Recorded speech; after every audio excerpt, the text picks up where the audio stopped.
En septembre 2012, un documentaire nommé Sculpture d'argile Maïsou a remporté le premier prix du Festival du film international de l'artisanat.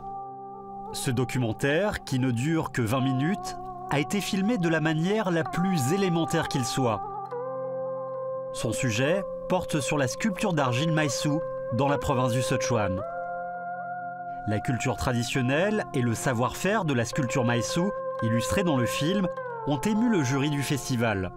Le plus inattendu reste que la réalisatrice de ce documentaire est une amatrice d'origine tibétaine qui n'a aucune expérience dans le film. Elle s'appelle Tawa Joma et habite dans le village de Tama, dans la région de Maïsou.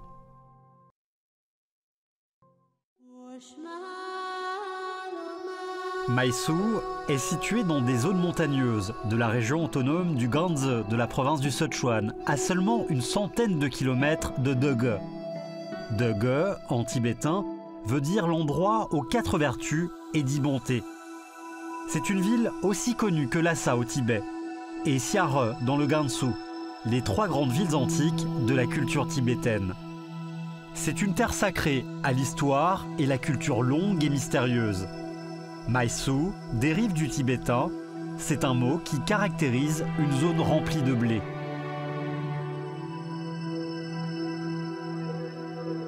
À Maïsou se trouve un temple tibétain vieux de plus de 1300 ans qui était jadis un lieu où prospéraient les Sankars.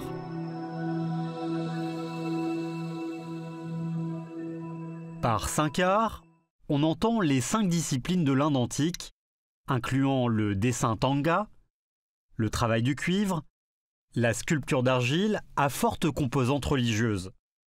L'artisanat traditionnel religieux s'est bien développé dans cette région. Dans toute la région tibétaine, Maïsou est le seul endroit où l'on peut admirer de façon complète la culture et l'artisanat tibétain. La ville de Dege est le foyer de la culture Kam. C'est ici que se sont développées la médecine tibétaine et le dessin kamakachi. Par ailleurs, à Dege se trouve aussi l'Institut des textes religieux hindous.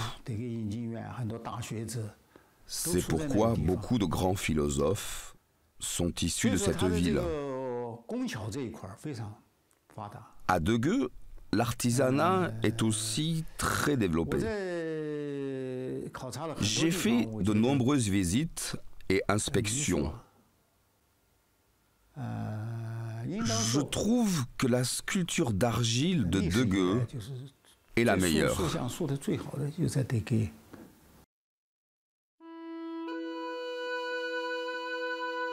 La sculpture d'argile tibétaine dérive de la culture bouddhiste et a une forte composante religieuse. Les statues dans les temples tibétains sont en majorité faites d'argile. Ces statues vont de quelques centimètres de hauteur à plus de 20 mètres toutes plus réalistes les unes que les autres. Le film de Joma, primé par le Festival international, expose surtout le processus de fabrication des statuettes du temple de Sonsar.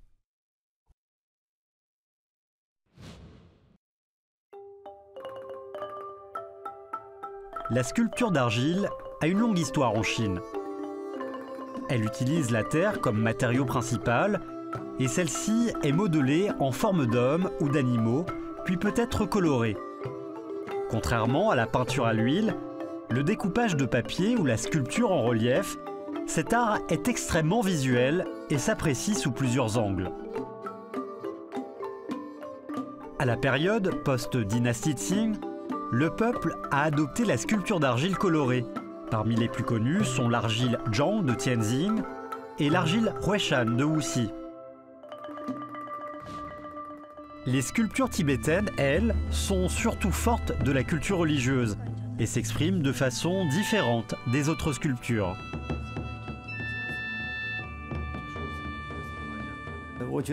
À mon avis, la sculpture tibétaine intègre et marie 3 éléments.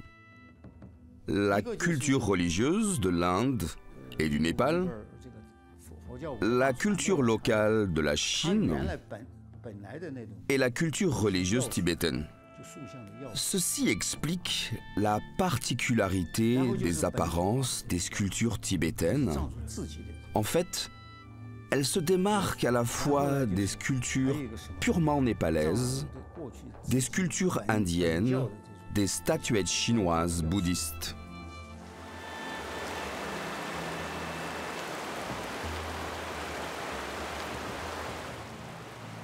Il y avait jadis des sculpteurs d'argile à Maïsou, mais ils n'ont pas transmis leur savoir-faire par la suite. Donc après leur mort, la sculpture a disparu elle aussi.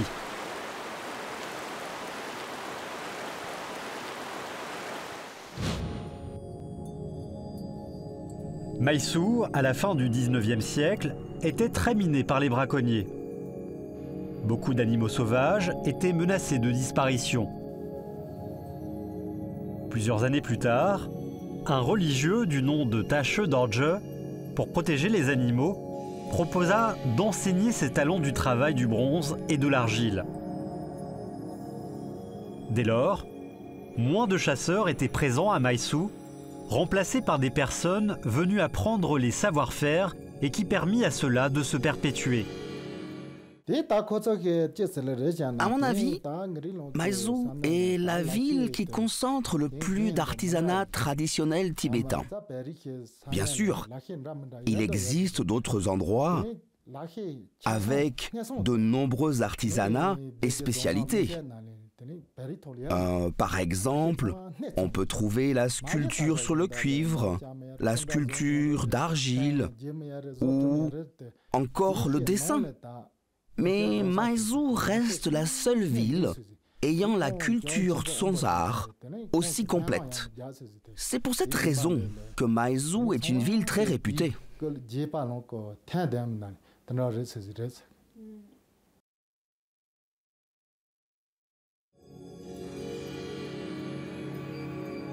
Dans les années 60, durant la révolution culturelle, de nombreux artisans ont quitté Maïsou, emportant avec eux leur savoir-faire qui disparut peu à peu. Tawa Joma réalise qu'avec l'influence de l'économie moderne, les gens aujourd'hui préfèrent aller chercher des cordyceps, peu vont vouloir apprendre un artisanat traditionnel.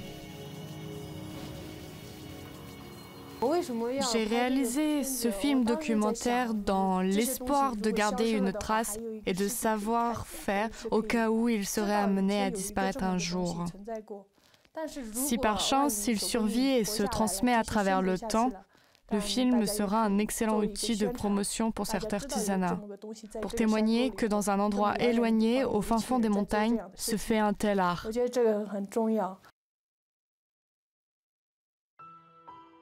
Tawa Joma a grandi dans une famille d'artisans traditionnels. Son père est un sculpteur d'argile très connu de la région de Dege.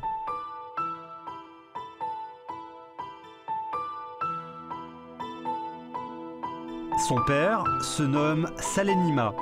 Il pratique l'art du cuivre et de l'argile depuis plus de 30 ans maintenant.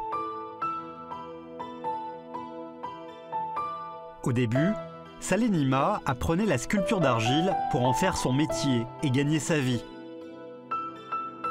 Il mit plus de 10 ans pour maîtriser parfaitement la technique. Une phrase de son maître l'a cependant marqué à vie. La sculpture d'argile donne une nouvelle vie à la terre. Dès lors, Salenima trouva une passion dans la sculpture d'argile, une passion qui lui permettait à la fois de mieux connaître la culture religieuse tibétaine et d'apaiser son esprit.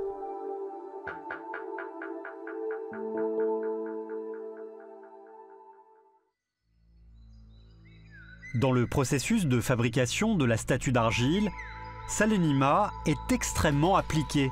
Le moindre écart dans la proportion de la sculpture le fera corriger et ajuster jusqu'à la perfection. Chaque statue de Salenima réunit ses efforts et sa passion.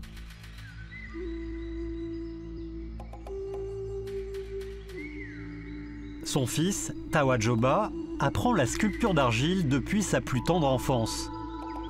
Aujourd'hui, âgé de 21 ans, Tawa Joba sait fabriquer des statues d'argile de haute qualité. Voici une statue de cuivre représentant Bouddha, faite par Salenima. La statue est fluide et possède des traits détaillés. Pour modeler une telle statue, il faut passer par une dizaine d'étapes. Parmi elles, la plus importante est le modelage de l'argile.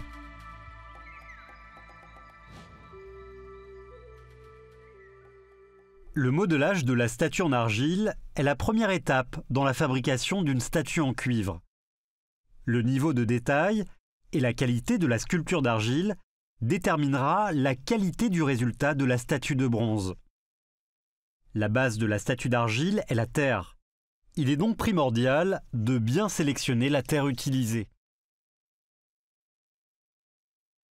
Salenima explique que le chemin et le processus pour recueillir la terre noire est longue et périlleuse. Le chemin nécessite une journée à dos de cheval aller-retour. De plus, la terre noire se situe à des profondeurs entre 6 mètres et une dizaine de mètres sous terre, ce qui rend son recueil dangereux. C'est pourquoi il lui arrive d'importer de l'argile blanche de Chengdu, une argile de bonne qualité qui permet de faire de bonnes statues d'argile. Situé à une demi-journée de route du temple tibétain, se trouve un endroit dont j'ai oublié le nom. Là-bas s'y trouve une terre noire de très bonne qualité, très fine et assez collante. Celle-ci est idéale pour faire les sculptures. Un moine renommé disait que cette terre noire valait de l'or.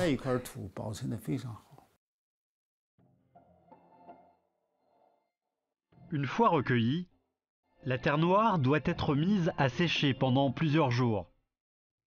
Une fois sèche, celle-ci ressemble à des morceaux de charbon.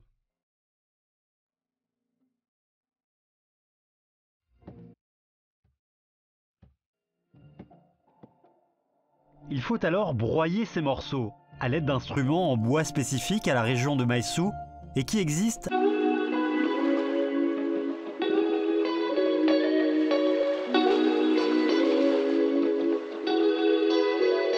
Ensuite, on filtre le sable noir ainsi obtenu pour éliminer les gros morceaux. Lorsqu'on commence à incorporer l'eau, il faut aussi introduire du papier de bambou en petite quantité afin de rendre l'argile plus solide. Une fois réhumidifiée, la terre doit être battue à plusieurs reprises et être mise en boule. Ces pains d'argile sont appelés shutu. Ils sont généralement enrobés d'un tissu huilé et stockés dans un entrepôt. Plus le pain sera préservé longtemps, de meilleure qualité il sera.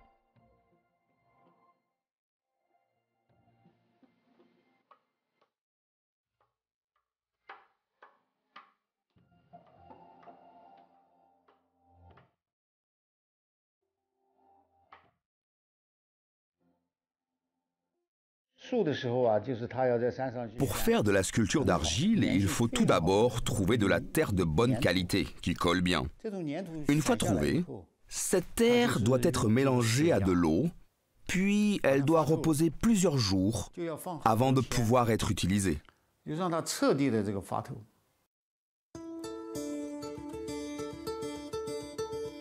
La plupart des statues d'argile utilisent un petit support en bois comme base afin de modeler la statue. En règle générale, la statue est modelée par sa base de bas vers le haut. Selon la tradition religieuse tibétaine, la fabrication des statues de Bouddha doit répondre à des critères de proportion très précis qu'il n'est pas autorisé de modifier. Salenima connaît déjà toutes les proportions par cœur.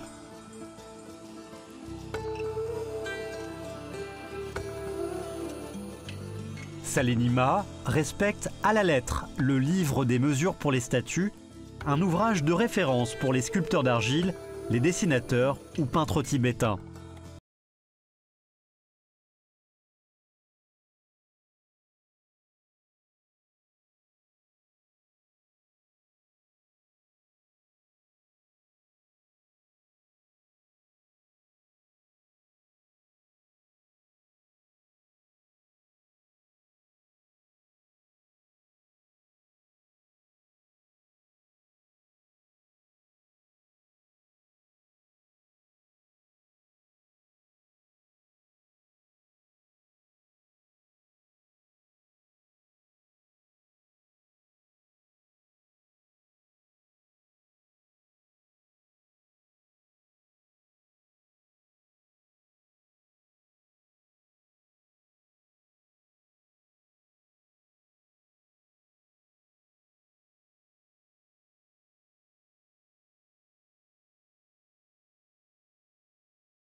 La question des tailles est très importante.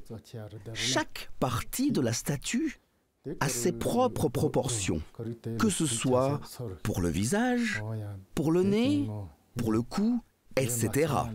Chaque statue a aussi sa propre proportion. Par exemple, une statue de Bouddha aura des proportions très distinctes d'une statue de Guanyin. Les proportions les plus difficiles à respecter concernent surtout la tête, les pieds, les yeux et les mains. Ce sont des parties très importantes des statues. Pour respecter les proportions, il suffit de connaître les bases du tibétain et surtout d'écouter le maître qui l'enseigne oralement.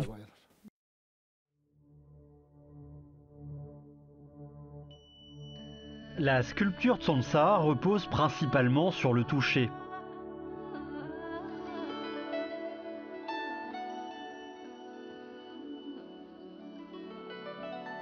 La finition de la sculpture doit être faite à l'aide des mains et l'habileté de l'artisan.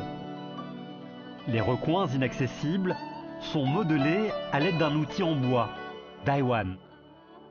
Le daiwan est aussi appelé mozi. C'est une tige en bois qui possède des bouts plats des deux côtés afin de faciliter le modelage du sculpteur.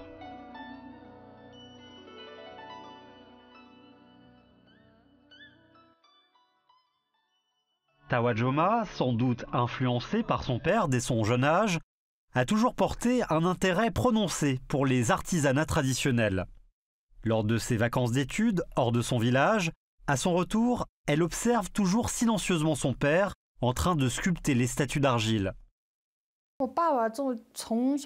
Mon père a appris la sculpture auprès de son oncle depuis tout petit. Je me souviens qu'il m'a dit qu'il a commencé à 13 ans. Il a fabriqué des porte-monnaies et autres petits produits. Puis, il s'est penché sur la fabrication des bagues qu'il a fait par centaines. Il se rendait à Dege pour vendre ses produits. Et finalement, il a passé sa vie à fabriquer tout en apprenant. On ne cesse jamais d'apprendre dans l'artisanat. Il y a toujours une marge pour s'améliorer, rendre ses produits plus détaillé.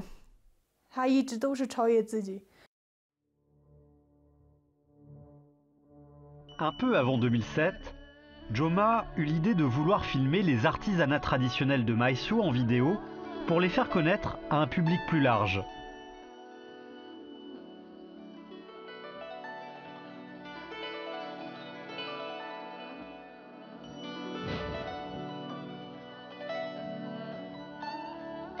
En 2007, Joma obtint l'autorisation de son professeur pour filmer sa vidéo pendant les vacances scolaires.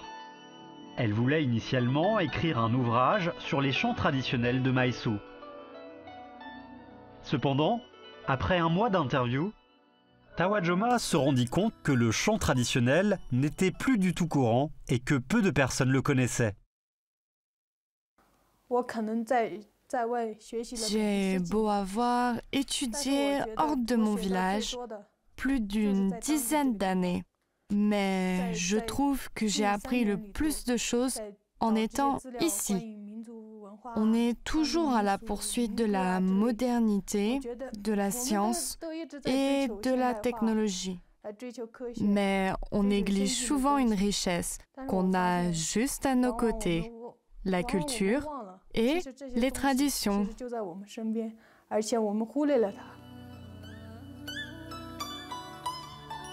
Avec le soutien du professeur, Joma a décidé de commencer un documentaire sur la sculpture d'argile de son père. Un artisanat qui lui est bien familier, mais contre toute attente, son père refusa l'interview.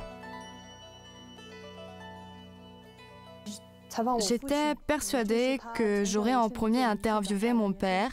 Il a grandi avec la sculpture d'argile et il a aussi une carrière de sculpteur. Mais il a refusé l'interview et je ne pouvais rien faire. J'ai essayé de le convaincre durant des jours en mettant aussi ma mère et mon frère de mon côté. Sans succès. Mon père était gêné d'apparaître à l'écran. Finalement, je me suis tournée vers un autre sculpteur de Bouddha et un moine qui, à son tour, a refusé d'être interviewé. En dernier recours, je me tournais vers mon frère, à qui j'ai demandé de commenter quelques phrases en soulignant les points importants de la sculpture d'argile.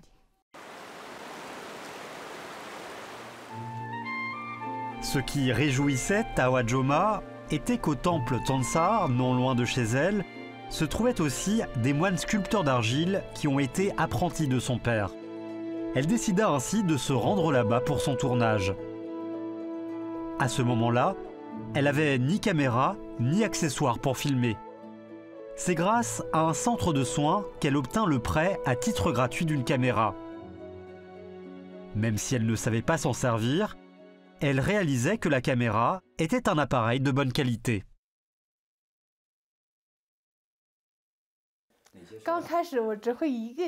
Quand je venais de commencer à filmer, j'utilisais que le bouton d'enregistrement. Je ne savais pas me servir des autres fonctions. Puis, au fur et à mesure des jours de tournage, je découvrais de nouvelles fonctionnalités, comme le zoom, le focus. Mais dans l'ensemble, je n'ai pas trop osé manipuler l'appareil de peur de le casser. J'ai donc utilisé ces quelques fonctions.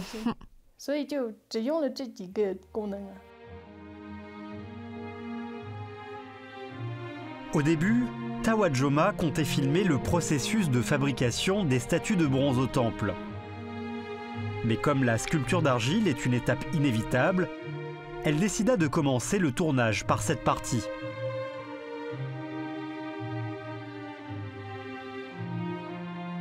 Le sculpteur était un moine qui a appris la sculpture d'argile avec le grand-père de Tawa Joma. Il s'appelle Tassolanka et s'est fait une réputation grâce à ses talents de sculpteur de statues en argile et en bronze. Chaque année, il se déplace dans les temples des provinces du Sichuan et du Tibet pour fabriquer des statues de Bouddha qui serviront à faire des statues en bronze.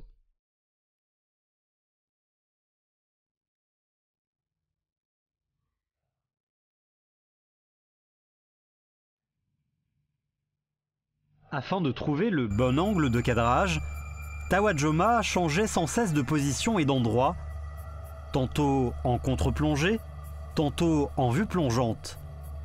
Tawajoma était assez embarrassé et eut le droit à plusieurs remontrances, mais cela ne dérangeait pas Tasselanka, ce qui rassura Tawajoma et lui permit de se focaliser sur son tournage.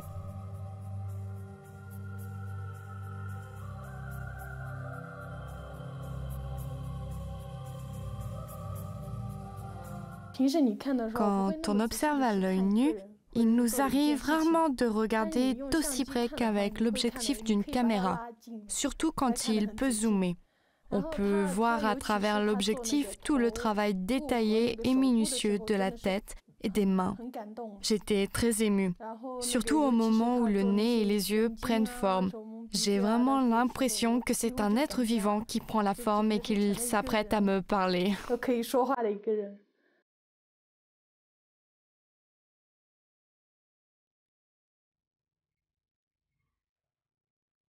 Avant de débuter la sculpture, il faut au préalable modeler les formes grossières de la statue, puis en dessiner les formes plus détaillées à l'aide de la tige. Les statues ont divers costumes que l'on peut dessiner après avoir terminé le Bouddha. Les petites tiges en bois sont prévues pour soutenir le bras de la statue. Autrement, le bras ne tient pas. Il faut la tige pour soutenir le poids de l'argile.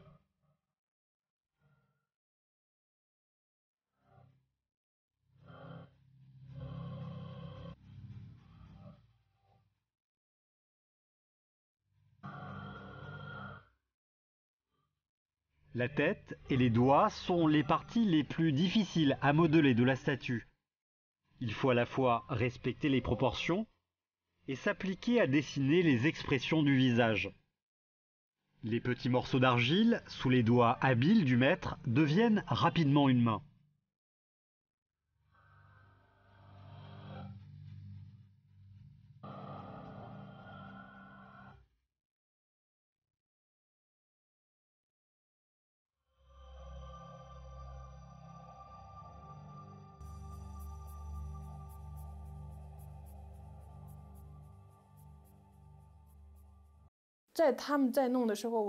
Je n'ai pas tout de suite commencé à filmer.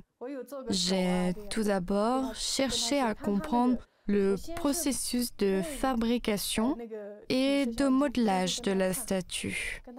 Je l'observais en train de sculpter et j'essayais de reproduire ce qu'il faisait. Après cette phase de communication, j'ai débuté le tournage. Avec ce travail préliminaire, j'ai pu m'approprier plus facilement le regard à travers l'objectif. Il m'a expliqué les parties difficiles de la sculpture. Quels sont les détails auxquels il doit faire le plus attention? Ce sont des choses que je n'aurais pas observées sans lui parler au préalable. Lors du tournage, les sculpteurs sont très silencieux. Ils sont très concentrés dans leurs tâches. Une statue prend environ 15 jours à être finalisée. Par contre, il faut plus de 10 ans pour maîtriser les techniques de sculpture d'argile et devenir un maître expérimenté.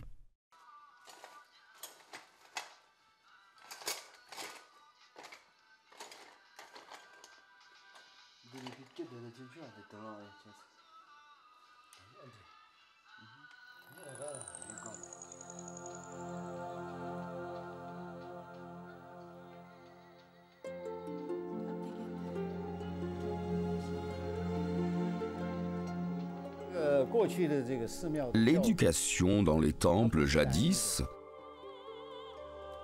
était multidisciplinaire et aussi très variée. Les moines ne se contentaient pas seulement d'apprendre et d'étudier la religion tibétaine. Ils s'intéressaient aussi aux 5 arts majeurs: Parmi les disciplines, on y trouvait notamment l'art, l'architecture, l'astrologie et la médecine. Les moines avaient souvent des compétences dans de nombreuses disciplines. Et aussi, il n'était pas rare qu'un moine soit à la fois peintre, sculpteur, médecin et philosophe.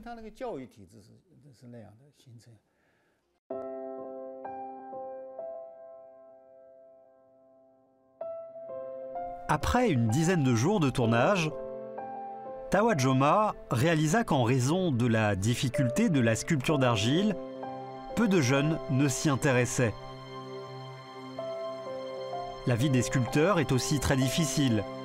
Seuls leurs outils, accompagnés d'une tasse de thé et d'une radio, leur tiennent compagnie lorsqu'ils travaillent.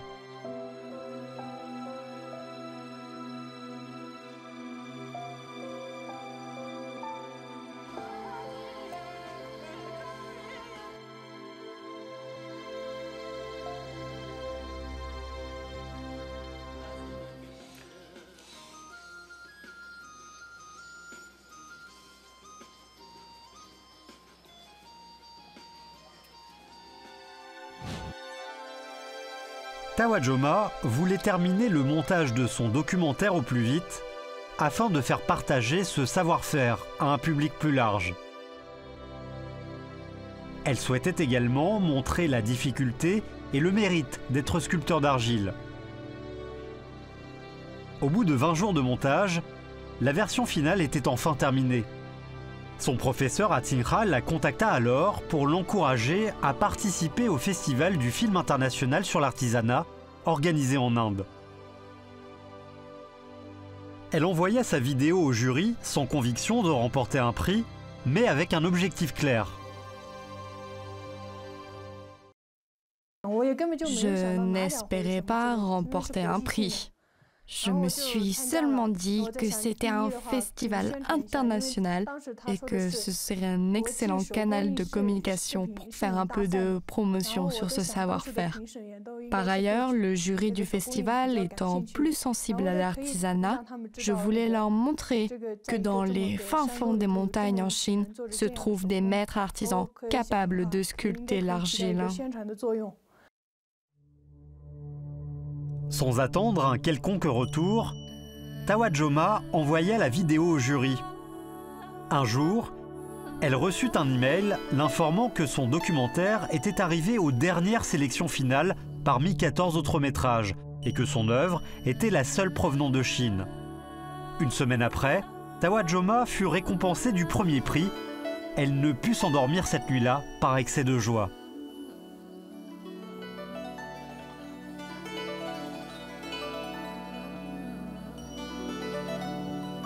Tawa Joma savait pertinemment que le prix ne revenait pas à ses talents de shooting ou de montage. C'est l'artisanat traditionnel de la sculpture Tsonsar et les maîtres artisans qui ont touché le jury.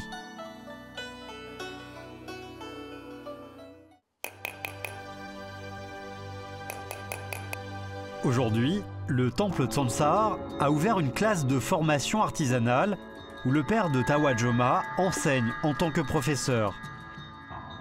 Cela permet à la fois aux villageois d'apprendre un savoir-faire pour améliorer leur niveau de vie, mais aussi de perpétuer cet artisanat traditionnel en voie de disparition.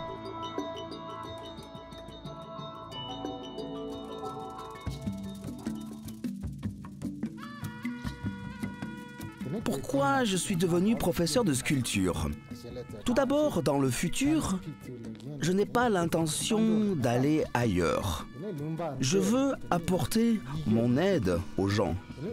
J'estime que l'enseignement de ce savoir-faire peut apporter beaucoup aux villageois en difficulté. La plupart des villageois ne savent ni lire ni écrire. Même si mon aide est limitée, j'ai déjà enseigné mon savoir-faire à plus de 100 élèves. Aujourd'hui, ma classe a une trentaine d'élèves. Je pense que ça peut avoir un impact très positif et très bénéfique pour la société et pour les villageois.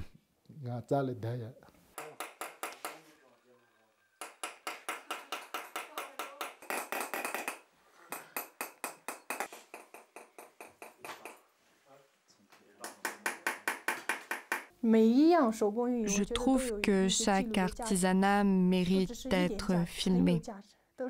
Ce sont des richesses de notre culture, de notre société. Je suis passionnée par la culture, par toutes les cultures, et j'aimerais la partager au plus de personnes possible pour que les gens découvrent la richesse et la beauté de ce qui nous entoure. Le prix du festival est un beau soutien au projet d'Ottawa Joma. Elle prévoit prochainement de filmer et documenter tous les artisanats présents à Maïsou et au temple Tsansar. Elle sait que le savoir-faire n'est pas une affaire d'une génération, mais résulte de l'effort de transmission de plusieurs générations. Derrière chaque artisanat se cache une histoire, et ces histoires constituent la base de la culture d'un peuple. Il faut continuer à le promouvoir et le transmettre.